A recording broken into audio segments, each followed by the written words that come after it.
BNP chairperson Begum Khaleda জিয়ার অসুস্থতায় সারা দেশ উদ্বিগ্ন হয়ে পড়েছে।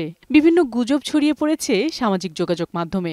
এমন পরিস্থিতিতে সকালে রাজধানীর এভার কেয়ার হাসপাতালের সামনে তার সর্বশেষ শারীরিক অবস্থার কথা গণমাধ্যম কর্মীদের সামনে তুলে ধরেন তার ব্যক্তিগত চিকিৎসক ও দলের স্থায়ী কমিটির সদস্য এজেডএম জাহিদ হোসেন। দেশবাসীর কাছে ওনার সুস্থতার জন্য দোয়া চাই এবং আল্লাহ রাব্বুল আলামিন যাতে দেশবাসীর দোয়া, সারা পৃথিবীর অনেক মানুষের উনার প্রতি ভালোবাসা এবং দোয়ার কারণেই হয়তোবা উনি এই যাত্রায় সুস্থ হয়ে উঠবেন বলে আমরা আশা করি। এ সময় তিনি বলেন, দেশি বিদেশি চিকিৎসক টিম সার্বক্ষণিক খালেদা জিয়ার চিকিৎসা তদারকি করছেন। তার চিকিৎসায় সরকার সার্বক্ষণিকভাবে সহযোগিতা করছেন। এ সময় তিনি আরও জানান, ডাক্তাররা যে চিকিৎসা দিচ্ছে সেটি বেগম খালেদা জিয়া গ্রহণ করতে পারছেন। ডাক্তাররা যে চিকিৎসা দিচ্ছেন সেই চিকিৎসা উনি